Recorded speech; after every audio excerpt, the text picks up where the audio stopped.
Kā pagājušas šīs 2,5 dienas? Kas ticis sadarīts? Tas pats svarīgākais bija nostrādāt detaļas. Ja, jo tā ir jauns treneris, jaunas prasības.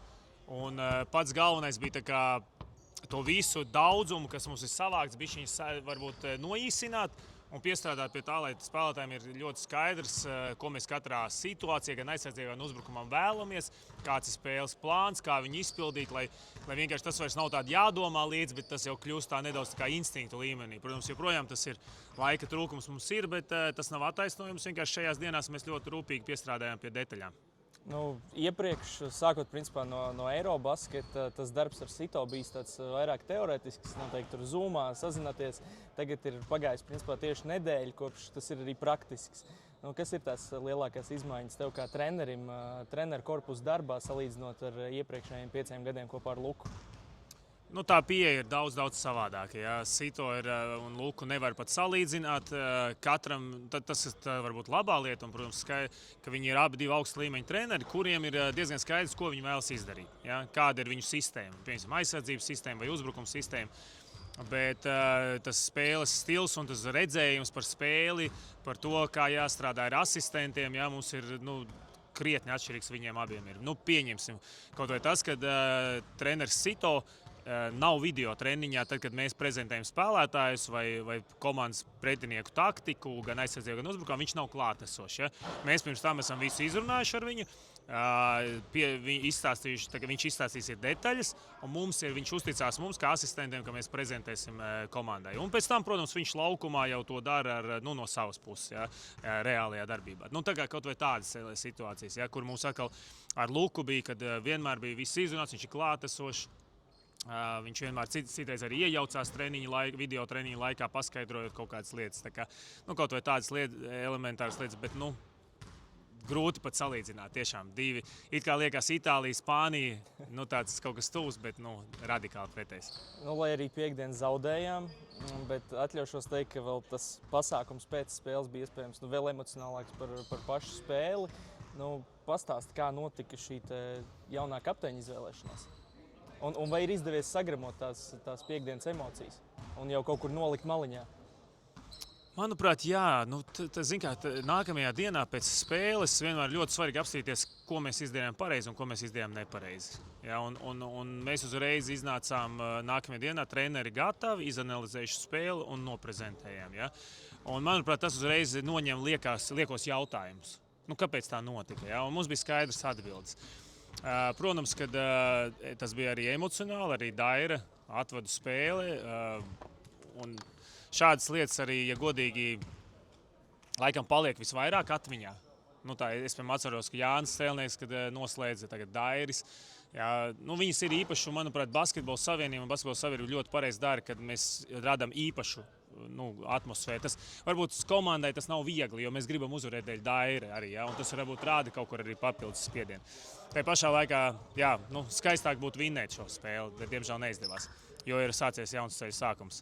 Bet ko par to gribu teikt Čavars, varam uzjautāt viņam. How are you, coach? I'm good.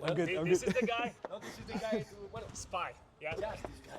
Just this guy asked me like 10 questions and the other one. No, I really like the question. Un tad, kā notika šī Jā, gandrīz es to skatos, jā. Kā notika šī Riharda izvēlēšanās? Kopumā mums arī ar Andreju ir šis basketbola čats uzdevām. Tur jautājumi. Kopumā jau šķita, ka tas ir tāds loģiskais solis, bet tomēr vai bija varbūt arī kādi citi kandidāti? Cik grūti, viegli nāca šis lēmums? Es domāju, ka tas nāca viegli, bet kā tas notika, trenerim Sito bija diezgan skaidrs, ka iepriekšējais kapteinis izvirza nākamo kapteini. Ja, tā kā tas ir Dairis, kurš nodeva savu šo pienākumu, teiksim tā, Lomažam. Kad piekdien bija arēnā, dzirdēju, ka iespējams šodien varētu redzēt laukumā Toms Kuju. Toms nav pieteikumā, bet ir Kārlis Šiliņš. Pastāst varbūt, kāpēc Kārlis, kāpēc ne Toms, varbūt kāpēc ne Ričards Aizpurs vai Andrijs Miška, kurš arī ir, bija šajā 16. jāsaka. Jā, mums, kā tu redzi, ar garajiem nosacīt problēmas nav. Visi ir ierindā un, teiksim, šobrīd pieejamie labākie. Kārlis pēc procedūrām jutās daudz labāk. Un ar Tomu ir tā, ka viņš, tur, es nezinu, kur jūs dzirdējāt, ka viņš varētu spēlēt, bet patiesībā tur jau bija diezgan skaidrs, ka viņš nepiedalīsies šajā ciklā. Savainojums ir tāds, ka viņš to nevar darīt šobrīd. Ja? Viņam ir jāizārstējās, līdz ar to mums nebija liels izvēles tajā aizsargu rotācijā. Ja? Tā kā, es domāju, ka, ja mēs skatāmies no skaita, tad es domāju, ka arī Adrianam šodien būs jābūt gatavam aizvadīt savas minūtes. Un ko tu vispār vari pastāstīt par Austrijas komandu? Redzējām, spēli pret Poliju neiesākt pārāk labi, spēja atgriezties spēlē. Beigās tomēr piedzīvoja zaudējumu. Kas ir tie pāris raksturlielumi, kas vislabāk raksturo šo komandu? Pirmais jau šis treneris, kas trenē Austrijas izlasi, ir ļoti labi mums zināms. Mēs ar viņu ar Slovākiju esam spēlējuši 4 vai 6 reizes. Un nedaudz to rokrakstu var just. Kaut vai tas, kā viņš izmanto abus saspēles vadītājus. Ja viņam tur, piemēram, Slovākijā bija Ihrings, ja, un Krajiča, ja nemaldos, otrs bija. Ja, līdzīgi te arī tas tā pick and roll spēle caur viņiem veidošana. Protams, viņam tas Landensbergs ir izteikts komandas līderis, punktu mašīna, skorers. Ja, tas ir viens no galvenajiem uzdevumiem, kā viņu apturēt. Bet laba komandas dinamika viņiem ir, ja, bet tas diezgan skaidrs arī tādas vājās vietas. Ja, treneris saka tā. Ja mēs spēsim šo spēli nokontrolēt no aizsardzības, ja, kas mums neizdevās pret Nīderlandi pašā sākumā, ja, tad šeit mums uzbrukumā ir jāatrod savas iespējas, jo tā aizsardzība dos mums pārliecību spēlēt ar lielāku enerģiju uzbrukumā arī un tādu bez stresa, teiksim, bez lieka stresa uzbrukumā, un tie metieni arī būs realizēti vairāk. Jau pieminēja Silvenu Landesbergu, spēlētājs, kurš Eiropā ir vairākas sezonas pavadījis pašā augstākajā līmenī. Ko tu redzi, kā tos veidus, kā viņu vislabāk ierobežot, un vai kaut kur mums var palīdzēt tas viņa nosacīt pieredzējušā spēlētāja status, tas, ka viņš varbūt vairs nav pats jaunākais?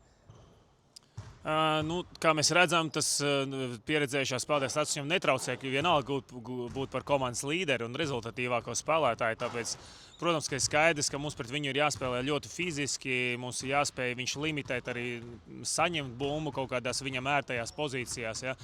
Un arī turēt tā kā zem tādā... viņš nav labākais piespēlētājs. Līdz ar to mums arī pārējai komandai ir jāsaporto tas viens cilvēks, kurš uz viņu strādā. Ja? Tas nav tikai viena cilvēka darbs, tas ir visas komandas darbs strādāt uz viņu, lai viņu bremzētu un limitētu. Bet runājot vēl par aizsargu līniju, sanāk tā šobrīd, ka principā uz divām aizsargu pozīcijām, kur spēlē atvēlēts 80 minūtes, mums ir šķiet 4-5 spēlētāji. Tas principā paredz to, ka katram no viņiem varētu būt arī visai liela loma un liels minūtes. Kā sabalansēt to, lai tas nerezultējās kaut kādās piezīmju problēmās, kur mums tomēr tā rotācija ir krietni īsāka un katra piezīme ir tā nosacīta sāpīgāka nekā varbūt kādam garajam spēlētājam? Tāpēc, piemēram, mums ir jāpaņem kaut vai tās piezīmes citiem spēlētājiem, ja? 3., 4. numuru pozīcijas spēlētājiem. Piemēram, jāattur ātrie uzbrukumi, ar piezīmēm. Viņiem ir jāpaņem nevis aizsargiem. Ja? Tā kā, protams, ka tas ir risks, un īpaši mēs gribam spēlēt agresīvu basketbolu, ja? Bet tā ir gudrība arī, es domāju, mums ļoti pieredzējuši spēlētāji, kā piemēram Lomašs, kurš var spēlēt agresīvi, bet tai pašā laikā, tad, kad ir tā robeža starp svilpt piezīmi vai ne, viņš spēja pacelt rokas, ja parādīja, ka viņš tomēr viņu netur. Ja. Tā kā, un tev taisnība, rotācijai būs ļoti liela nozīme. Tas ir mums kā treneru kolektīvam ļoti rūpīgi ir jāskatās uz minūtēm, kā mēs viņus varam izrotēt, ja, lai nepārturētu spēlētājs. Un tāpēc arī Adrianam un Rodijam Mačoham viņiem jābūt gataviem uz tām pāris minūtēm ieiet spēlē un palīdzēt. Super, paldies, treneri!